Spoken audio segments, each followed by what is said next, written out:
네, 오늘 소개할 사건은 30대 초반 남성분 사건인데 채무가 2억이나 됐거든요. 꽤나 큰 채무였죠. 재산은 뭐 특별히 없었고 월급 180만 원 정도 받는 분이었습니다. 자, 2억이나 되는 저렇게 큰 채무는 왜 발생을 했는가? 눈길 미끄러진 사고로 인해 억대 보험 사입이 같이 생겼다. 이거 개인의 생하다 보면 가끔 오시는 분들이 교통사고나 형사사고나 뭐 이런 것 때문에 그 구상금 채무나 보험사 채무나 이런 것 때문에 오시는 분들이 많이 계시거든요. 원칙적으로 교통사고가 일어났다 그러면 피해자가 가해자한테 손해배상 청구가 가능하겠죠. 이 가해자는 채무자가 되는 거겠죠. 보통 보험을 가입하잖아요. 그럼 보험사에서 대신 피해자한테 돈을 배상해주고 그 다음에 가해자한테 부상권을 행사하는 거죠. 내가 보험회사라서 당신 대신 이 사람한테 돈을 물어줬으니까 물어준 손해배상 당신이 나한테 물어달라 하면서 보험사가 가해자에게 구상금 청구를 하게 되는 거죠. 피해자가 가해자한테 청구하는 요 청구하는 거랑 보험사가 가해자한테 청구하는 요 손해배상의 성질이 동일하게 되는 것이죠. 손해배상 채무 얘기를 왜 꺼냈냐 그러면 개인회생을 해도 면책이 되지 않은 채무가 있기 때문에 채무자회생법 625조를 보면 채무자가 3년 변제를 다 끝나게 되면 그 책임이 면제된다 이렇게 되어 있죠. 나머지 변제 못한 채무는 전부 면제를 해준다고요. 다만 다음 각호의 청구권에 관해서는 책임이 면제되지 아니한다. 면책되지 않는 비면책 채무도 존재한다 그런 말입니다. 대표적인 게 세금이죠.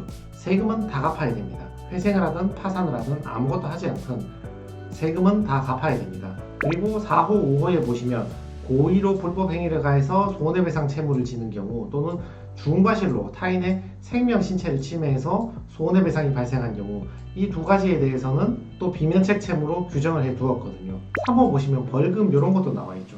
이걸 보시면 느낌이 약간 오죠. 예를 들어서 내가 지나간 사람을 때렸어. 그래서 저 사람이 나한테 손해배상 채무 5천만 원 청구했는데 이걸 가지고 회생 파산해달라. 이거 말이 안 되잖아요. 정책적으로 탕감을 해주면 안 되는 채무에 대해서 이렇게 규정을 해두었습니다. 자, 주의하실 게 회생이 아예 안 된다 그 얘기가 아니라 요 채무에 대해서는 변제를 다 해주셔야 된다 그런 얘기입니다. 고의에 의한 불법 행위는 대표적인 예시가 사기가 있죠.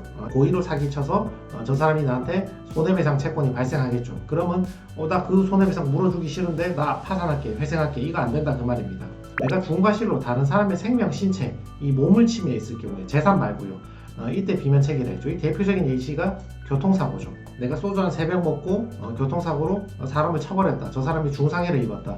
저 사람이 손해배상 나한테 얼마 물어달라. 또는 그 사람한테 대신 물어준 보험사가 부상금 청구가 들어왔는데 나 변제 못하겠다. 배째라 회생하겠다. 이러면 정책적으로 받아주기 힘들다 그런 말이죠. 보험사는 그럼 저 사람 손해배상 채무가 중과실인데 생명 신체를 침해했기 때문에 요거는 면책을 해주면 안 됩니다. 그런 주장을 하겠죠. 그럼 또 변호사는 얘기하는 거예요. 그건 중과실이 아닙니다. 피해자한테 미안은 한데 우리 채무자가 중과실로 일으킨 사고는 아니기 때문에 또는 인적 피해가 아니라 물적 피해이기 때문에 개인회생으로 탕감을 좀 해주십시오 주장을 하는 것입니다. 이 보험사가 다시 주장을 한다고요. 교통사고 처리 특례법상 12대 중과실에 포함됩니다. 이건 중과실이기 때문에 개인회생 절차에서 면책을 해주면 안 되고 전부 다 변제를 하게 만들어야 됩니다. 그럼 변호사는 이런 주장을 하는 거예요. 이 교통법상 중과실은 맞는데 채무자 회생법상 중과실은 아닙니다. 탕감을 해주시기 바랍니다.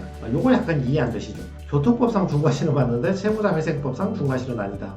예전에 실제로 있던 판례인데 개인 파산 사건이었던 걸로 기억하는데 운전면허가 없는 상태에서 무면허가 되는 거잖아요. 대천 해수욕장 앞으로 이제 운전을 하다가 또 졸음운전까지 했어. 도로변에 주차된 차를 딱 쳐가지고 여기 있는 사람이 이제 다친 거죠. 보험사가 구상금 청구가 들어오니까 그 돈을 못 갚겠다고 개인회생을 신청한 겁니다. 보험사 입장에서는 면허 없는 상태에서 졸음운전 했으니까 이거는 교통법상 12대 중과실에 포함된다. 이건 비면책 채무이다. 전부 다 변제를 하게 해야 된다. 그런 주장을 했는데 원심에서는 비면책이라고 판결을 했던 거예요. 이거는 탕감해주면 안 된다 했는데 채무자가 상고까지 해서 대법원까지 가게 됐는데 대법원 판시 사항이 벌점 누적으로 운전면허가 취소된 것은 맞다.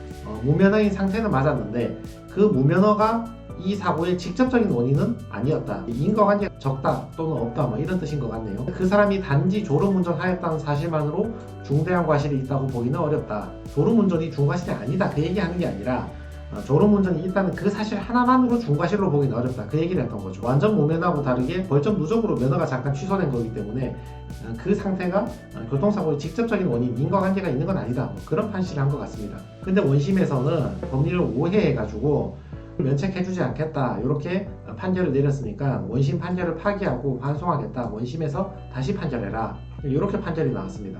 비면책 채권에 해당하는지 여부에 대해서 엄격하고 신중하게 심사해야 된다는 입장을 견지하고 있어서 바람직한 재판이다. 그런 말이 있습니다. 그 옛날 파산법을 보면 악의에 의한 불법 행위는 탕감해주면 안 된다. 그런 말이 있었거든요. 알면 악이고 모르면 선이야. 굉장히 범위가 넓죠. 웬만한 불법 행위는 전부 악의에 의한 불법 행위에 포함되는 거죠. 근데 구파산법이 지금 채무자 회생법으로 개정이 되면서 악이라는 말이 아니라 고의에 의한 불법 행위하고 주음과 실 앤드 생명 신체를 침해했던 경우만 비면책으로 하자면서 범위를 좁혀버렸죠. 이 입법자의 취지, 이 국회에서 법률을 개정한 취지가 무엇이냐를 고려해보면 채무자에게 채무 탕감의 기회를 좀 더 열어주어서 사회로 복귀하는 기회를 좀 더 열어주자. 그걸 봤을 때 이 고의나 중과 실이나 또는 생명 신체 침해의 개념을 해석할 때는 굉장히 넓게 해석할 게 아니라 좁게 엄격하게 해석하는 게 그게 입법자의 취지에 맞다. 그런 말인 것 같습니다. 대법원은 비면책 채권에 해당하는지 여부에 대해서 엄격하게 신중하게 심사해야 된다는 입장을 견지하고 있다. 그래서 저 채무자는 어떻게 되었는가? 월급 180만 원으로 생계비 117만 원, 그 당시는 117만 원이었으니까요. 해서 36개월 변제하는 걸로 월 60만 원씩 36개월 해봐야 2천만 원밖에 안 되거든요. 이분이 보험사에 구상금 청구받은 게 1억 5천이 넘었고 또 학자금 대출 이런 것도 좀 있었거든요. 다 합치면 2억이 넘는 채무였거든요. 2억에 2,200만 원 변제해봐야 얼마 안 되잖아요. 원금의 11%를 변제하고 89%는 탕감을 받고 이자는 100% 전부 탕감을 받게 되었던 것이죠. 청산 가치는 없었으니까. 결론을 좀 내려드리면 교통사고든 뭐 어떤 형사사건이든 내가 손해배상을 물어줘야 될 게 있을 때 피해자가 청구했다 또는 피해자한테 물어준 보험사가 대신 청구했을 때 뭐 무조건 탕감된다 또는 무조건 비면책이다 그렇게 이해하실 게 아니라 우리 법원에서는 채무자 회생법을 웬만하면 엄격하게 해석해서 가능하면 채무자를 좀 살려주려는 취지니까 이런 취지를 잘 주장해서 이게 정말 중과실에 해당하는가 이게 정말 고의인가 여기에 대해서 주장을 좀 잘 해주면 탕감받을 가능성이 훨씬 더 높아진다. 이렇게 이해해 주시는 게 좋습니다. 어떻게 보면 일반인의 상식에 약간 맞지 않을 수도 있거든요. 아니 졸면서 사람 쳐가지고 저 사람 중상해 입었는데 보험사가 물어주고 손해배상 들어왔는데 저걸 탕감해주면 되냐 그렇게 느낄 수 있는데 제가 개인적으로 볼 때는 아마 보험사 청구니까 탕감해주는 그런 것도 있는 것 같아요. 피해자가 보험사로부터 배상을 못 받은 부분이 있어서 피해자가 청구했다면 피해자의 충실한 보호를 위해서 이렇게 쉽게 면책을 해줬을까 싶기도 하고 아무튼 방금 그 채무자 같은 경우는 교통사고였고 보험사가 피해자에게 대신 물어주고 구상금 청구 들어와서 채무가 2억이 넘었지만 한 2천만 원 정도 10% 정도 변제하고 나머지 90% 다 탕감받는 것으로 그렇게 종결되었습니다. 손해배상 청구를 받았다거나 또는 보험사에서 구상금 청구받은 게 있는 사람들에게 오늘 사건이 도움이 되었으면 좋겠습니다. 네, 이상입니다.